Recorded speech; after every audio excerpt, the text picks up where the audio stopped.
Hello दोस्तों, नमस्कार। मैं दीपक ठाकुर इस पर यूट्यूब चैनल पर आपका बहुत बहुत स्वागत करता हूं। Hello, good morning everyone.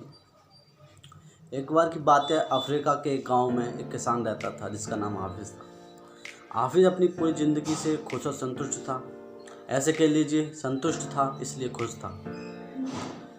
और उसके पास एक बार एक मुसाफिर आता है और मुसाफिर वहाँ से गुजरते हुए उसके यहाँ पे एक रात रुकने की उससे गुजारिश करता है और इस बात को हाफिज़ मान लेता है और हाफिज़ उनको एक रात की रुकने की सहमति दे देता है। जब अगले दिन जब वो मुसाफिर जा रहे होते हैं तो धन्यवाद के रूप में हाफिज़ को वो अपनी ज़िंदगी में कर रहे एक हीरो की खोज के बारे में बता करके जाते हैं।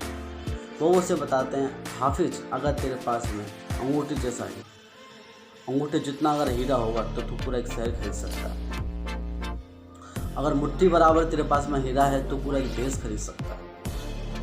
अब मुसाफिर के जाने के बाद हाफिज़ की जो ज़िंदगी थी, जो संतुष्ट थी, वो संतुष्ट नहीं रहती और संतुष्ट हो जाता है और हीरो की खोज के बारे में सोचने लग जाता है। और उसके अचानक दिमाग में विचार आता है तो वो अपने सारे घर बार, खेत, पशु आदि को बेच करके वो वहाँ से हीरो की खोज पर निकलने का निर्णय ले लेता है और वो अपने देश अफ्रीका से निकल करके यूरोप की तरफ बढ़ता है। और वो फाइनली जब उसको हीरो की खोज में कोई सफलता नहीं मिलती है तो इस यूरोप में के देश स्पेन में जा कर के वो नदी में कूदकर एक आत्महत्या कर लेता है और आत्महत्या की खबर उसके गांव पहुंचती है। ये खबर जिसने उसके मकान को, उसके खेतों को खरीदा था, उसको भी मिलती है।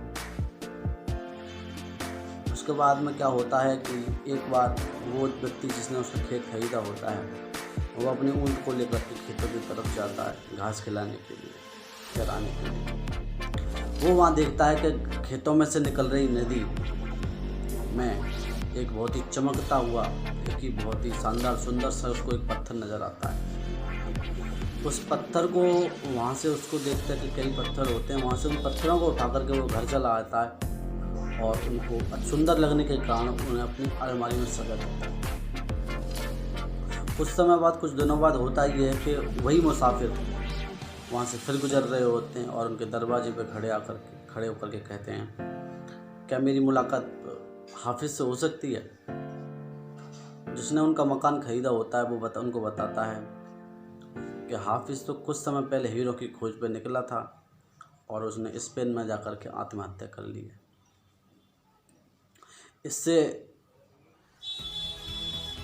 वो दुखी होते हैं जो मुसाफिर थे और उनकी नज़र अचानक अलमारी में रखे चमकते हुए पत्थरों पर पड़ती है और वो उस व्यक्ति से कहते हैं कि वो क्या है चमकता हुआ पत्थर। तो वो बताते हैं, ये पत्थर हैं, मुझे नदी में मिले थे। वो मुसाफिर उनसे बोलते हैं, ये तो हीरा है। तो वो व्यक्ति बोलता है, ये हीरा कैसे हो सकता है, वहाँ तो ऐसे बहुत सारे पत्थर पड़े हुए हैं। फिर वो मुसाफिर एक सुनार के पास में उस पत्थर को ले जाकर उसकी जांच करवाता है और वो फाइनली हीरा ही निकलता है। तो दोस्तों, इस चीज़ से, इस कहानी से हमें ये जानने को मिलता है, ये प्रेरणा मिलती है कि हमको ये जानने की ज़रूरत तो नहीं है कि बाहर क्या है, किसी के अंदर क्या क्या है। हमें ये जानने की ज़रूरत है हमारे अंदर क्या है, हमारे अंदर क्या शक्तियाँ छुपी हैं, हमारे अंदर क्या पोटेंशियल हमारे अंदर है, उसको जानने की ज़रूरत है, उसको निकालने की ज़रूरत है। दोस्तों, वास्तव में एक आप हीरा हो, आप डायमंड हो, बस अपने अंदर जानने की ज़रूरत है क्या क्वालिटी। भगवान ने आपको एक स्पेशल व्यक्ति बना के भेजा है।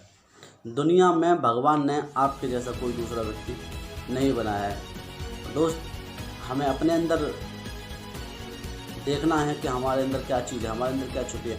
हमारे अंदर एक बहुत शानदार शक्ति छुपी है जो हमें भगवान ने गॉड गिफ्ट के रूप में दी है। दोस्तों, मेरी पूरी उम्मीद है कि हम लोग उसके बारे में जानेंगे। So thank you, wish you all the best.